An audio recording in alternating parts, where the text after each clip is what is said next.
Class is in session. How you doing? And welcome to Unlearn 16. Class is in session. Guys, it's almost the end of summer. It's almost the end of summer, and I gotta roll into an important subject matter only because politicians in Ontario and Quebec are absolutely, positively, well, just plain stupid. And I use the term stupid because, again, I use that term when it's a choice. When they are saying things and standing behind things and then doubling down on things, when it comes to issues they know to be false or they're not educated on. Either way, you have chosen a lane. So let's get into it a little bit because I think this is important. I mean, Ontario is set, just so everybody knows, Ontario's set to possibly have a strike, from what I understand, in the elementary school district, which will, go up to the secondary as well, in the public schools of Ontario, on the basis of a number of things. I'll get to that in a second because I want to talk about where the root is, and the root is super super clear, and I'm going to say it out of Quebec. Out of Quebec last week, the Minister of Education had the audacity, the stupidity, the ignorance to state that he believes that people, teachers, should start with the easiest job as a teacher to gain some experience. And he says the easiest job in teaching is kindergarten.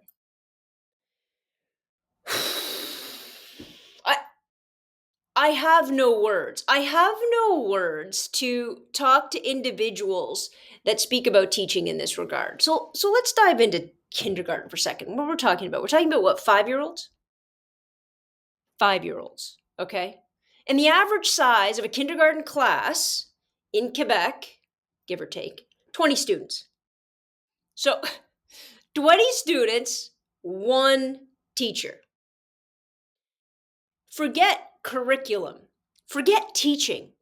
Forget every other aspect, all of the academic aspects to what that job is going to entail, how important, how difficult, how foundational. And I am going to come back to that because so help me, we need to start understanding what a teacher does, and heaven help me, pay them a hell of a lot more. Let's just think of one person being responsible for 25-year-olds. Are you crazy? 20 of them? I would consider a success if I was able to make sure nobody nobody was injured by the end of the day. I didn't lose one on a walk, or they didn't trottle off to the bathroom, never to be seen of again. Like, there is absolutely no way that taking care of that many littles, in anybody's definition, is freaking easy.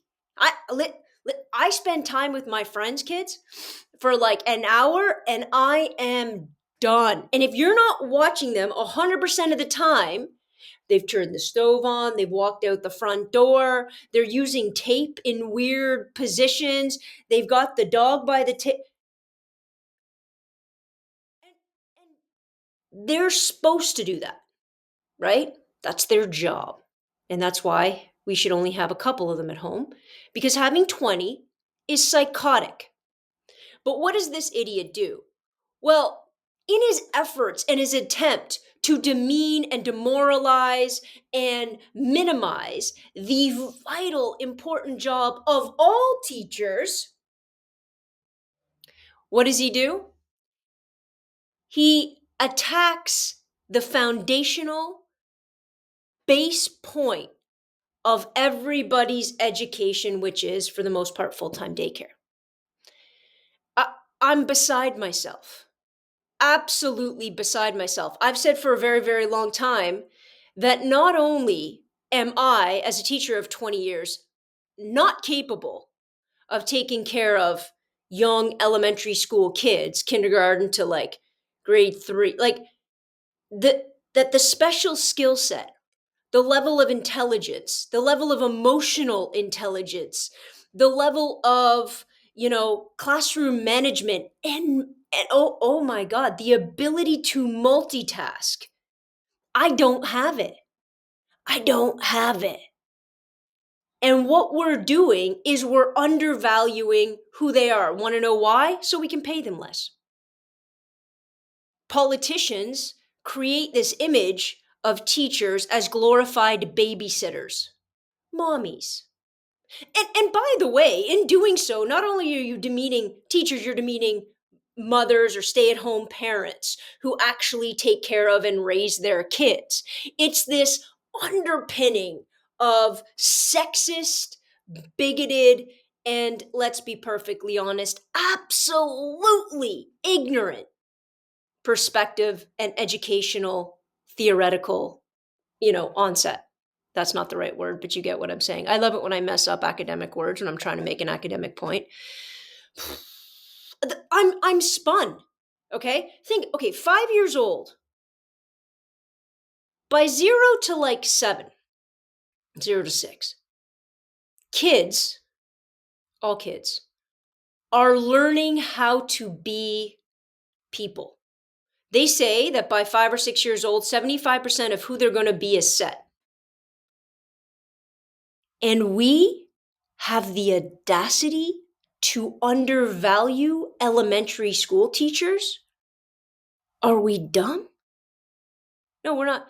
We are. We are. Because what we don't understand is the social, psychological, emotional, academic underpinnings of an individual's brain gets very much set in that age bracket. And if they don't have the best and the brightest and the most active and integrated forms of education and parenting and family, guess what? We're going to pay for it in grade 10. Because in grade 10, everything's going to go to hell. And everybody's going to be like, well, grade 10 got real hard. No, it didn't. Want to know what was really, really hard? In grade 2, we overloaded a class because we thought they were just babysitters. In grade 1, we're like, well, they're just learning how to do any idiot can do that. They minimize what kind of a teacher is brilliant and foundational at making these young people understand things. Number one, sure, but let's be honest, understanding concepts and educational sort of levels as you progress through your entire career as a student, those are different for each kid. Kids learn how to read at different rates, how to write at different rates, mathematics at different rates. They understand concepts differently, spatial intelligence. They formulate questions and put things together differently at different times.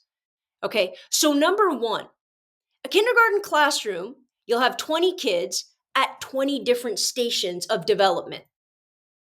Easily. And as parents, you know this because you've seen your kids develop. And you wonder why kid A developed this way. I had a second kid totally different. Well, for many, many reasons. Now put 20 of them in one room and try to devise a plan to accurately or succinctly or with any kind of structure, treat them all exactly the same, put them on the exact same path, and expect the same results. It's asinine. Good teachers don't do that. They know that that's impossible. They've been shouting it from the rooftops, and all the government's been doing is calling them babysitters, minimizing what they do in order to pay them less. And when I say pay them less, they're not getting reduced pay, but they are getting more kids in the class. They are getting a bigger diversity of learning styles and capacities in each class. They are getting fewer and fewer resources, right? So technically, they're being asked to do way more for the same pay that they were doing, that they were engaging in last year. That's a reduction. You can get a pay cut, or you can be asked to do more work for the same pay. You're still losing money, and that's what the government's looking to do. So forget all of that, where they are on math, where they are on reading, writing, all those things, because they're all very, very important. I'm going to come back to that foundational ability to teach and to imbue knowledge at that age, because it takes a freaking magician, not me, an educational magician. Let's talk about the really important parts and the parts that we are now coming to terms with as a society. And instead of coming to terms with them and making space for them and understanding it's going to cost more, but it's going to give a greater end result, they're trying to sideswipe it. They're trying to push it off to the side, saying, "Oh no, that's just woke. That's just being easy on kids. That's just blah blah blah." What it is ignoring brand new educational, philosophical, and academic perspectives that have been studied, that have been researched, that have been formulated, that have been seen in the world around us, and we want to ignore them because the new way is too expensive, too demanding. Government wants to figure out how to get 30 kids in that class, not just rest with 20. But I'm telling you right now, you want to make a kid a great learner, passionate about academics, passionate about knowledge, passionate about school in every sense of the word, by the way. Every sense of the word. You need to make them understand that the emotional and the mental side of learning is foundational before you get to step into the math class, the science class, the whatever. Feeling good about learning, understanding it's a progress, understanding that when you don't do as well as the kid sitting next to you, it's no big deal.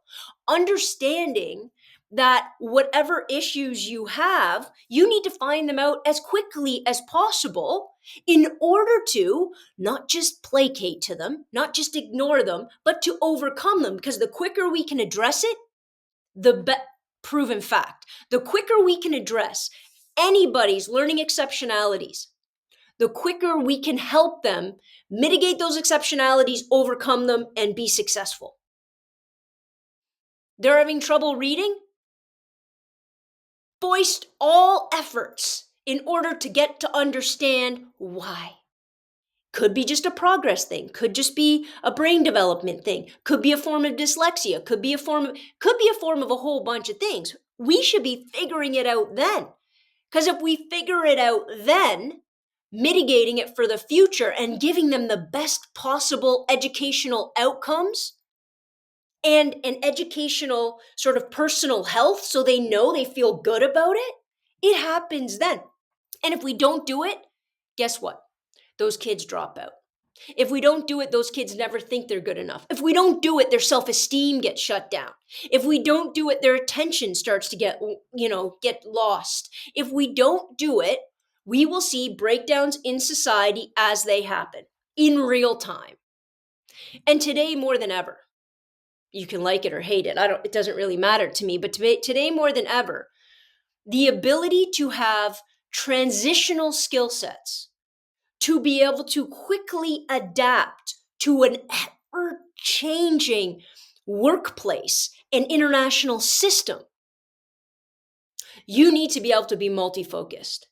The days should be gone of just doing one thing, doing it well, and doing it for your whole life, because I'm telling you, that's not how the world's working, right? So the quicker we can get at all that, the better off everybody, not just the kids. If you don't care about kids, fine. Don't care about kids. Care about the future. Care about the workforce. Care about the economy. Care about the global system. Because all those kids that you're ignoring, telling to buck up, handle their own crap, that's where they're going to be, right?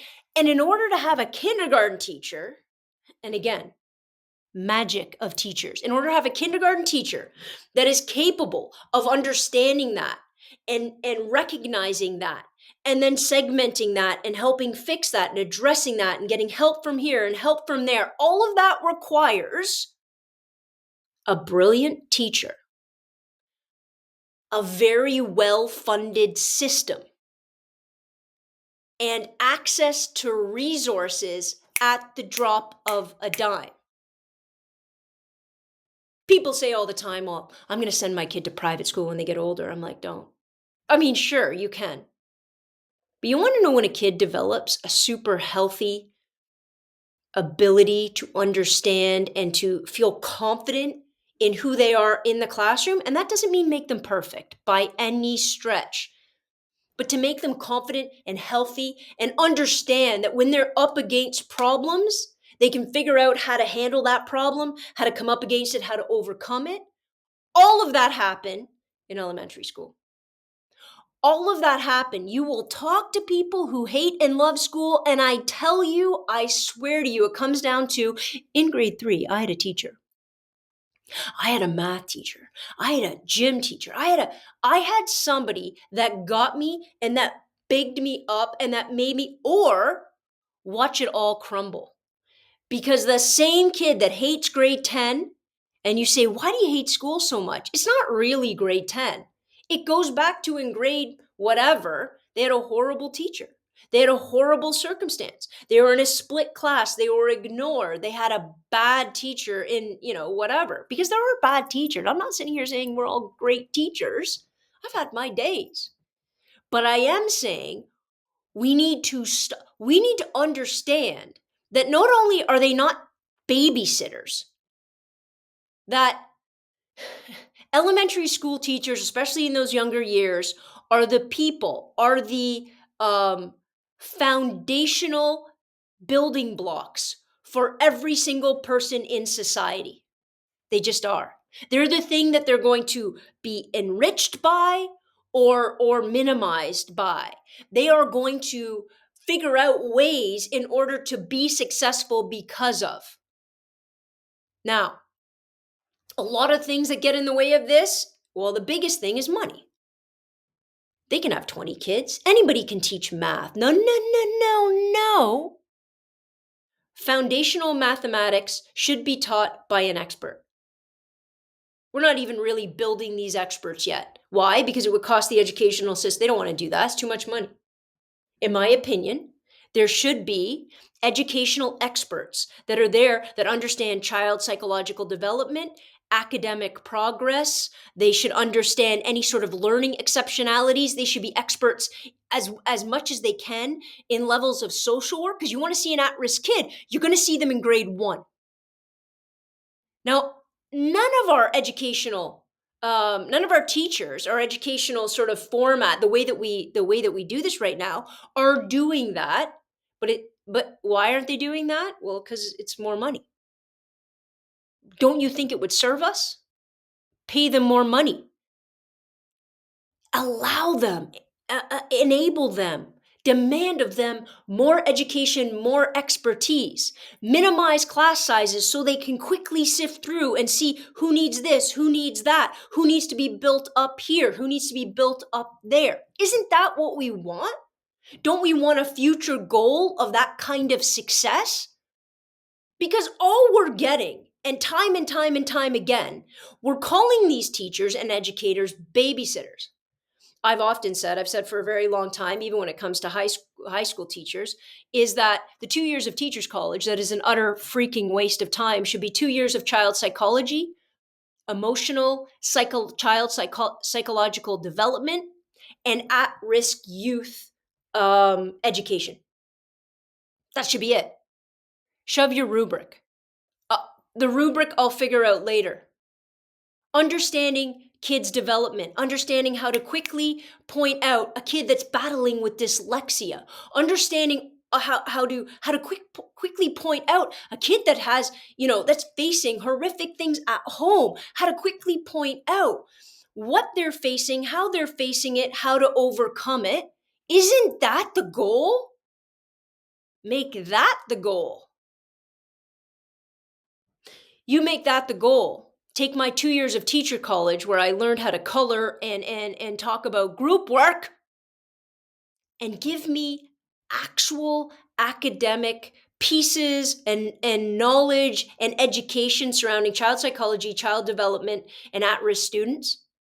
Our whole workforce gets bigger and better tomorrow. And the teachers that should be paid the most, and the teachers that should be most specific with the smallest class sizes and the most attention to each of those kids are elementary school teachers. Because I haven't even talked about the kids that have huge emotional problems because they're not quite ready to go to school. And how do you deal with that as a teacher? I'm not talking about the students, the kids that aren't ready to use the bathroom properly. And you have a teacher having to deal with that. I haven't talked about the separation anxiety that goes on with kids. I haven't talked about the inability for some kids to manage their emotions. So they get angry and they yell and they scream and sometimes they get physical. I didn't even talk about that. I didn't even talk about like getting all these kids out to go outside to play and out play well and then mitigate all of the different realities that you have going on there. I haven't even spoken about that. And what are we doing? We're minimizing our very young elementary school teachers. So that's what he's doing. But make no mistake, by doing this with kindergarten teachers, by saying everybody should start easy at kindergarten, what that minister is trying to do is minimize everything, is minimize what teachers do in general. I promise you. How do I minimize what teachers do so that later when they want a raise or they want this or they want that, I can very easily say, listen, your job's, you're a babysitter. I mean, this is the easy stuff, right? You just like take care of kids, you sit down, you have snack time, you read them a story and the day's over. Idiocy. Idiocy. And it's not just problematic for the way they're treating teachers. That's one thing. Okay. And obviously, I stand with teachers, even though I'm not in a union. The bigger problem, the more significant issue is the fact that if we're allowing this foundation to be gutted, to be cracked, to be demolished, the house is going to come down. And the house is going to come down in the future economy, the future job force, the future of our country, our international. That's when it comes down. Everybody's talking about back to basics. They're talking about back to basics to save money. And I know I did that before, but I really want to focus on these younger foundational teachers. Now, there's a lot about the system I would change. If an education minister stood up and said, you know what? I think we should start educating elementary school teachers to be math teachers, math and science teachers, let's say, and to be English. Like if you're an English teacher, then you need to take all these courses on figuring out who could be dyslexic, what kind of reading issues. All that I use dyslexia only because I'm ignorant to the multitude of reading exceptionalities and difficulties. But wouldn't we like an English teacher in grade 1 when you're teaching that to be able to recognize that? Shouldn't that be their education? Shouldn't they be more specialized? Right? If we want to do education right, if we want to do education better, let's not pretend we were doing it perfectly in 1957. Back in those days, people were still hitting kids for not getting the right answer. And by the way, back in those days, the kids that couldn't do well in school, we just ignored them anyway, let them drop out and get a job somewhere else. But what we probably could have done is just ignored and just, brushed aside an individual that had all of this capacity and potential in the world, but we didn't quite understand the exceptionality that they needed to overcome. So we tossed them aside and let them do something else, but we could have been tossing aside genius. And we'd have no freaking idea. It's all about money. How do we do it big and how do we do it bad and how do we do it fast, right? That's it. Pump them through. Everybody should start it. It's exhausting is what it is. Absolutely exhausting. And teachers can't stand up and talk about this. Teachers can't stand up and talk about this on social media. Why? Well, because they work for the government. So when they criticize the government, technically they're criticizing their employer, and that is something that they could face penalty for in their system. And their union says, don't do it because we can't protect your job that way. What? We aren't allowing the very people that are in the job right now, doing it every single day, the ability to talk on a national, universal, global level. Oh, no, thank you. No, thank you. What I will say is that for these elementary teachers, for these kindergarten teachers, understand the incredibly difficult, vital job that they do. It is unlike any other. Understand they should have more money, more education, more expectation, smaller class sizes to do it right, to benefit your kids, to benefit this province, to benefit this country, this world. That's where it starts. I'm telling you right now, talk to your friends, talk to your family. Say, where was the time where you knew you loved school or you hated school? The foundational realities are there. We need to alter the educational system and the teachers college system in order to make teachers college more academically driven, more driven to understand the psychological, the development, and the physical, like the mental needs of our students at different age brackets, whatever you're going to teach. That has value. By the way, that applies to many jobs. I've said that before about policing as well.